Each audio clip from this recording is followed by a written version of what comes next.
Bom dia, queridos irmãos. Nesta sexta-feira, dia 1º de maio, festejamos São José Operário.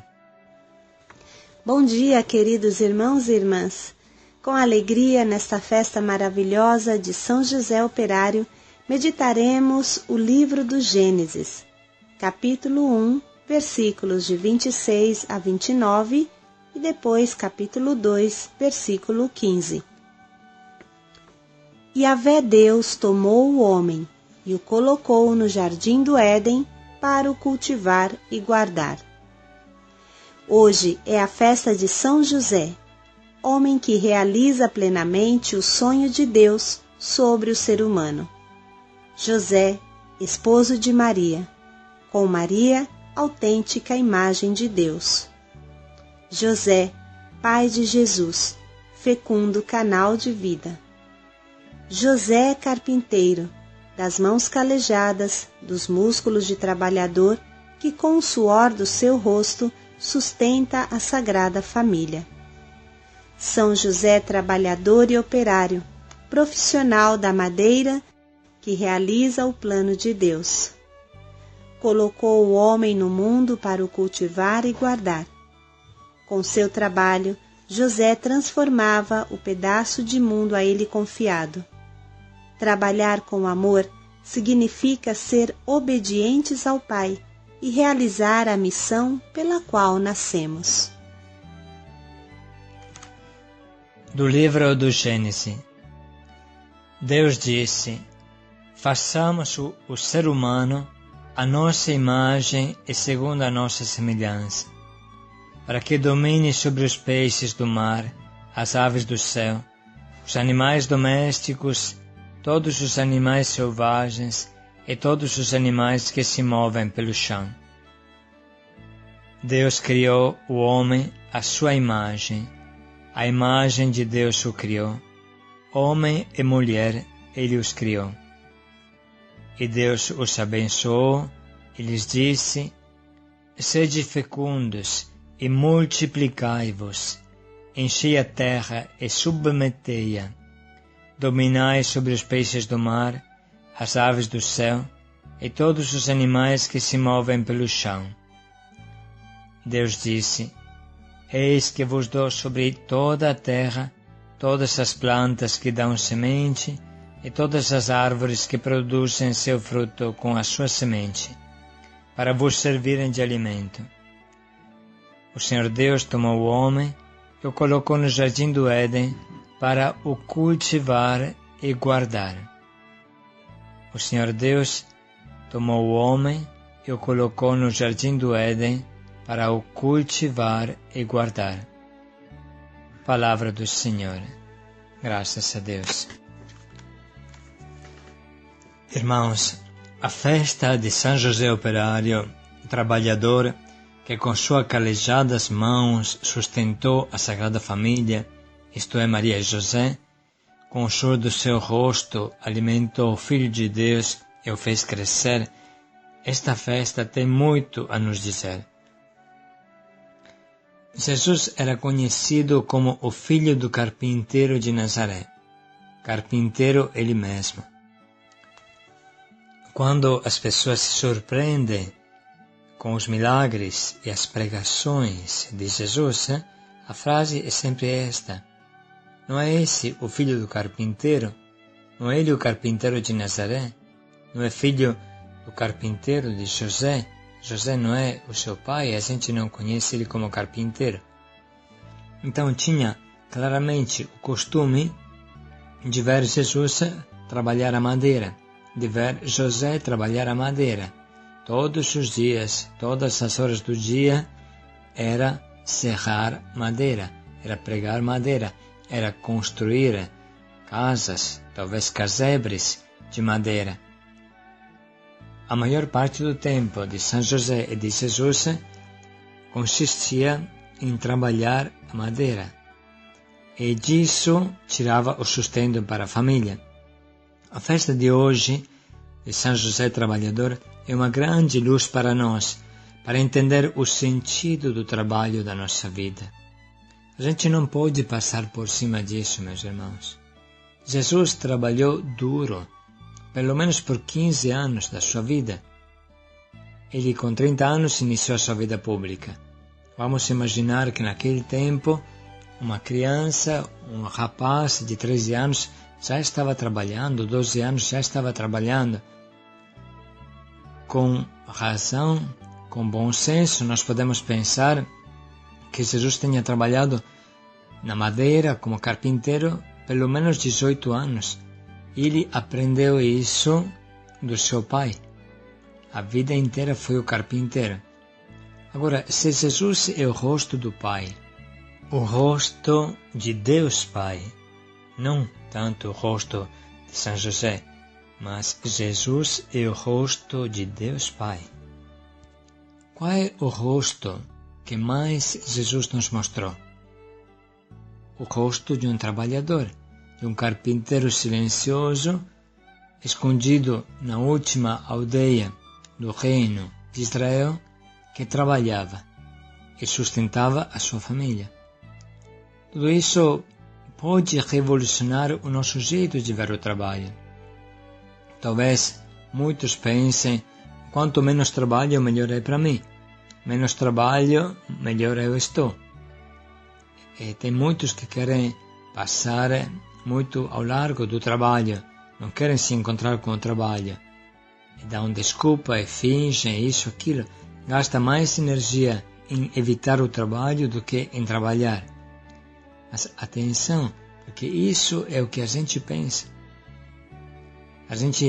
Muitas vezes a gente pega o trabalho como uma maldição, como algo que nos faz sofrer, que nos humilia.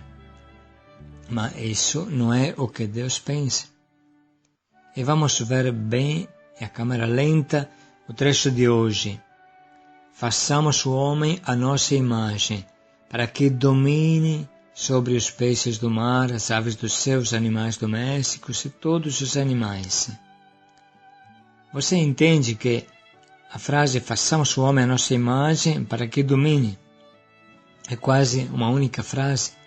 A imagem de Deus está bem ligada à dominação da terra, e mais exatamente ao cultivar e guardar a terra, como está no último versículo de hoje.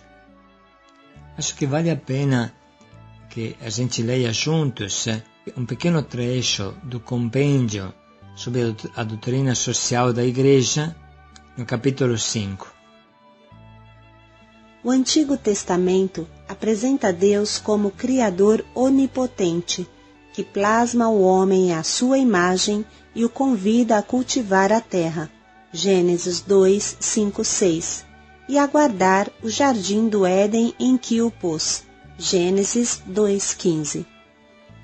Ao primeiro casal humano, Deus confia a tarefa de submeter a terra e de dominar sobre todo ser vivente. O domínio do homem sobre os demais seres viventes não deve, todavia, ser prepotente, despótico e destituído de bom senso. Pelo contrário, ele deve cultivar e guardar os bens criados por Deus, bens que o homem não criou, mas os recebeu como um dom precioso posto pelo Criador sob a sua responsabilidade. Cultivar a terra significa não abandoná-la a si mesma, exercer domínio sobre ela e guardá-la, assim como um rei sábio cuida do seu povo e um pastor do seu rebanho. Você entende, meu irmão, que o trabalho é mais uma missão do que uma tarefa ou, pior, uma maldição.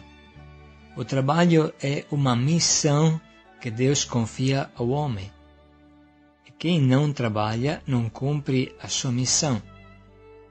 Nesta altura, é muito bom olhar bem o comportamento de Jesus nesta terra. Como Jesus se relacionou ao trabalho, o que ele diz sobre o trabalho, o que ele pensa sobre o trabalho. Irmãos, hoje nós devemos olhar isso com o coração aberto, porque isso pode mudar o nosso conceito de trabalho. Precisamos revirar o nosso conceito de trabalho. não procurar trabalhar o mínimo possível, mas procurar cumprir a missão de cuidar da terra, cuidar do mundo. O trabalho é o meio para cumprir esta missão. A doutrina social da Igreja nos apresenta Jesus como homem do trabalho. Na sua pregação, Jesus ensina a apreciar o trabalho.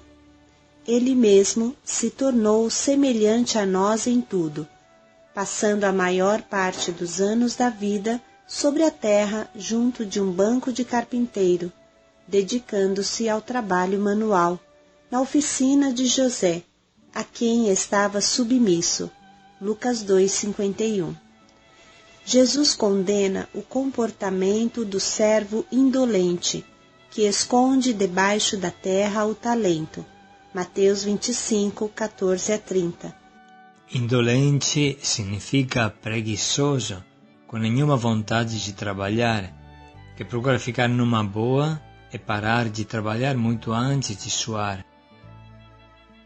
Jesus louva o servo fiel e prudente, que o patrão encontra aplicado em cumprir a tarefa que lhe fora confiada. Mateus 24:46. Ele descreve a sua própria missão como um trabalhar. Meu Pai continua agindo até agora, e eu ajo também. João 5:17. E os seus discípulos como operários na messe do Senhor, que é a humanidade a evangelizar. Mateus 9:37-38. Para estes operários, vale o princípio geral segundo o qual o operário é digno do seu salário. Durante o seu ministério terreno, Jesus trabalha incansavelmente, realizando obras potentes para libertar o homem da doença, do sofrimento e da morte. Libertar do mal, praticar a fraternidade e a partilha, é conferir ao trabalho o seu significado mais nobre. Irmãos, o trabalho não é uma maldição depois do pecado original. O trabalho existia antes do pecado original. O trabalho era a missão que Deus tinha dado ao homem para cuidar do paraíso terrestre, do jardim do Éden, para cuidar dos animais como um bom pastor, como acabamos de falar. O trabalho pertence à condição originária do homem e precede a sua queda. Não é, portanto, nem punição, nem maldição. Este se torna fadiga e pena por causa do pecado de Adão e Eva, que quebrantam o seu relacionamento confiante e harmonioso com Deus. Gênesis 3, 6-8. A proibição de comer da árvore do conhecimento do bem e do mal lembra ao homem que ele recebeu tudo como dom e que continua a ser uma criatura e não o Criador. O pecado de Adão e Eva foi provocado precisamente por esta tentação. Sereis como Deus. Gênesis 3:5. Eles quiseram ter o domínio absoluto sobre todas as coisas, sem se submeterem à vontade do Criador. Desde então, o solo se torna avarento, ingrato, surdamente hostil. Somente com o suor do rosto será possível extrair dele alimento. O trabalho representa uma dimensão fundamental da existência humana como participação não só da obra da criação, como também da redenção. Quem suporta a penosa fadiga do trabalho em união com Jesus, num certo sentido, coopera com o Filho de Deus na sua obra redentora e se mostra discípulo de Cristo levando a cruz cada dia na atividade que é chamado a levar a cabo. Nesta perspectiva, o trabalho pode ser considerado como um meio de santificação e uma animação das realidades terrenas no Espírito de Cristo. Assim concebido o trabalho é expressão da plena humanidade do homem. Revela a sua íntima relação com o Criador e o seu potencial criativo, enquanto todos os dias combate o desfiguramento do pecado, também ganhando o pão com o suor do rosto. Você entende, meu irmão, que o trabalho tem estas duas dimensões. A primeira é uma missão que o Criador confiou ao homem, a cada um de nós, de cuidar da criação, cuidar da família humana. E o segundo significado, depois do pecado, é que com o suor do rosto a gente vence o pecado. Com o suor do rosto, com o sacrifício, volta a ser aquele homem que Deus sonhou. O trabalho tira o pecado, no sentido que destrói os efeitos do pecado. Esta é uma lei que leva o homem a voltar a ser o sonho de Deus. O trabalho te leva à felicidade. O trabalho te leva à comunhão com Deus. Vice-versa, quem procura só evitar o trabalho vai direto para a depressão e a falta de sentido da sua vida. O trabalho te torna vivo, te torna ativo, te faz sentir mais homem, te faz sentir mais feliz, te faz sentir cheio de vida. Este é o sentido do trabalho. Paz e alegria a todos, meus irmãos, e um bom trabalho para o dia de hoje. Paz e alegria a todos.